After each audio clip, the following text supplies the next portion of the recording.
TNN TV کی بین الاقوامی خبروں کے ساتھ میں ہوں لارب خان۔ پوپ فرانسس نے کیوبیک کے بحالی مرکز کا اچانک دورہ کیا۔ پوپ نے رہائشیوں سے ملاقات کی، مرکز کو $20,000 کا بھی عطیہ دیا۔ مزید جانتے ہیں اس رپورٹ میں۔ پوپ فرانسس نے کیوبیک کے بحالی مرکز کا اچانک دورہ کیا۔ پوپ نے رہائشیوں سے ملاقات کی، مرکز کو $20,000 کا عطیہ دیا۔ بحالی مرکز کے سربراہ مورنسی کا کہنا تھا کہ میرے لیے یہ سینٹ الفونس برادری کے لیے خدا کی طرف سے ایک تحفہ ہے۔ پوپ فرانسس نے مرکز میں تقریباً 20 منٹ گزارے اور لوگوں کو تحائف دیے۔ بحالی مرکز کے سربراہ کا کہنا ہے کہ خفیہ اسٹاپ کے دوران ایک باڈی گارڈ نے اسے پوپ سے ملوایا، تب ہی پوپ نے اسے لفافے حوالے کیے جن میں برادری کو $20,000 کا عطیہ دیا گیا تھا۔ ان کا کہنا ہے کہ پوپ کے اچانک دورے نے باشندوں کو یہاں تک کہ غیر ماننے والوں کو بھی متاثر کیا۔ مورنسی نے کہا کچھ ایسے تھے جو رو رہے تھے جن کی آنکھیں نم تھیں۔ گھر میں اس کی موجودگی نے ان لوگوں کے اندر کچھ پیدا کر دیا ہو۔ بحالی مرکز کے سربراہ کا کہنا تھا کہ مرکز کیوبیک کے آرچ بشپ جیرالڈ سائپرن لیکراکس کے دورے کا مرہون منت ہے، جس نے وعدہ کیا تھا کہ اگر پوپ کبھی کیوبیک کا سفر کرتا ہے تو وہ پوپ کو ادارے میں لے آئیں گے۔ جب مورنسی کو معلوم ہوا کہ پوپ کینیڈا کا دورہ کریں گے تو اس نے کیوبیک کے آرچ بشپ کو اپنا وعدہ یاد دلانے کے لیے لکھا اور آرکی بشپ نے اپنی بات رکھی۔ کینیڈین ماہرین پر امید ہیں کہ امریکی ماحولیاتی ٹیکس کینیڈین حکومت کو آب و ہوا کی پالیسیوں پر نظر ثانی کرنے کی ترغیب دے گا۔ مزید جانتے ہیں اس رپورٹ میں۔ ماہرین کا کہنا ہے کہ اس ہفتے امریکی سینٹ میں ڈیموکریٹس کی طرف سے اعلان کردہ موسمیاتی اور ٹیکس کے بڑے معاہدے سے آٹوا کو ماحولیاتی تبدیلیوں سے لڑنے کے لیے ایک جرأت مندانہ انداز اپنانے کی ترغیب دینی چاہیے۔ ماہرین پر امید ہے کہ یہ معاہدہ کینیڈین حکومت کو آب و ہوا کی پالیسیوں پر نظر ثانی کرنے کی ترغیب دے گا اور شاید سرمایہ کاری بڑھانے کے مواقع تلاش کرے گا۔ کینیڈا کے وزیر ماحولیات نے امریکی معاہدے کی خبروں کی تعریف کی، لیکن اس منصوبے کو حتمی شکل دینے پر اوٹاوا کی جانب سے کسی اضافی اقدامات کا خاکہ پیش نہیں کیا۔ ان کا کہنا تھا کہ امریکہ میں تاریخی آب و ہوا اور توانائی کا بل کینیڈا کے لیے بہت خوش آئند پیش رفت ہے۔ امریکہ اور کینیڈا دونوں 2030 تک گرین ہاؤس گیسز کے اخراج کو 2005 کی سطح سے 40% کم کرنے کی کوشش کر رہے ہیں، لیکن دونوں ممالک اس مقصد کی جانب مختلف راستے اختیار کر رہے ہیں۔ $369 بلین کا معاہدہ بدھ کے روز منظر عام پر آیا، جس میں صاف توانائی کے نئے ذرائع پیدا کرنے، بجلی سے چلنے والی گاڑیوں کی پیداوار اور فروخت کو بڑھانے اور کم آمدنی والے طبقوں کی تلافی کے لیے بڑے پیمانے پر سرمایہ کاری شامل ہے۔ BC کی سب سے بڑی جنگل کی آگ مستحکم ہے، لیکن شدید گرمی اور آگ آنے والے دنوں کے لیے پریشانیوں کو جنم دے رہے ہیں۔ مزید جانتے ہیں اس رپورٹ میں۔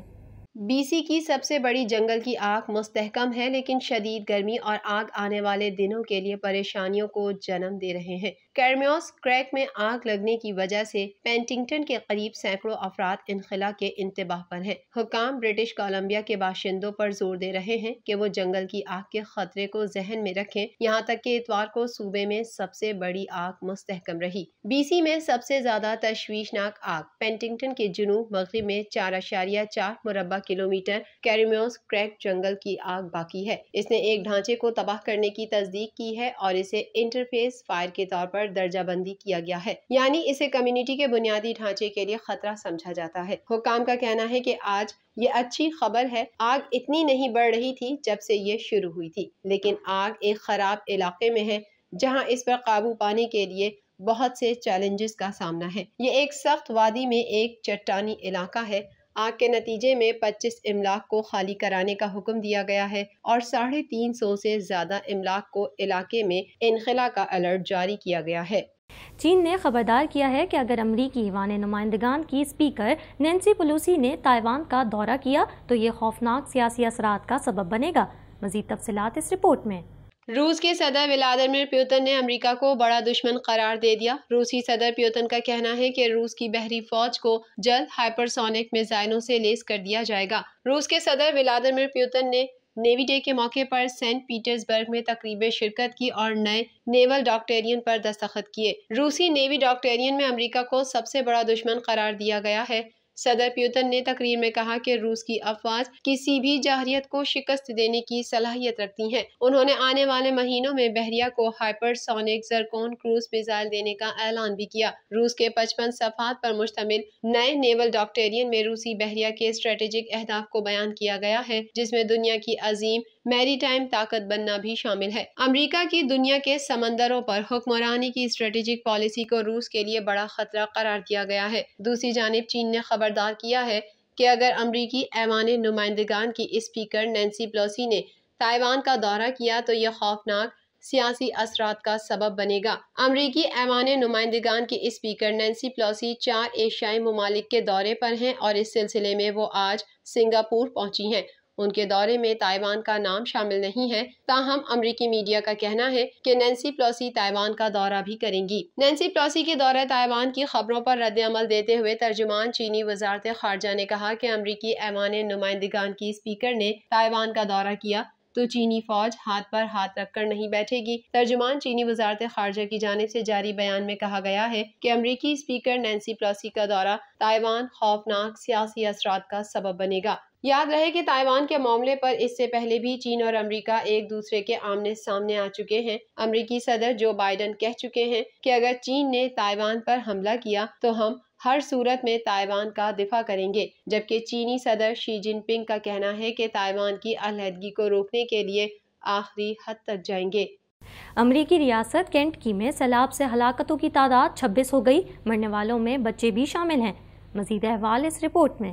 دنیا بھر میں ہونے والے موسمیاتی تبدیلیوں کے سبب امریکہ کی مختلف ریاستوں کو شدید موسمی اثرات کا سامنا ہے۔ امریکی ریاست کینٹکی میں سیلاب سے ہلاکتوں کی تعداد 26 ہو گئی ہے، مرنے والوں میں بچے بھی شامل ہیں۔ مشرقی کینٹکی میں ہونے والی موسلادھار بارشوں نے تباہی مچا دی ہے۔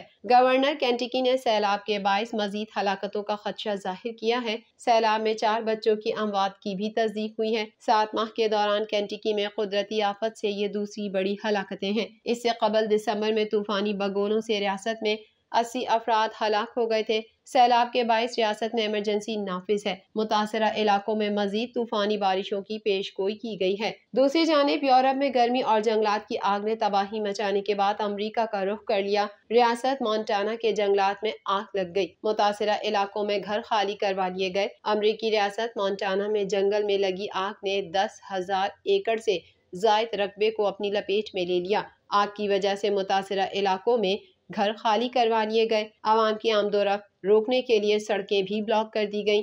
دھوئیں کے بادلوں کی وجہ سے پروازیں تعطل کا شکار ہو گئیں۔ آگ پر قابو پانے کے لیے فائر فائٹرز کے ساتھ ساتھ طیاروں کا استعمال بھی کیا گیا ہے۔ TNN TV کی نیوز بلیٹن سے فی الوقت اتنا ہی۔ مزید خبروں اور اپڈیٹس کے لیے دیکھتے رہیے TNN TV۔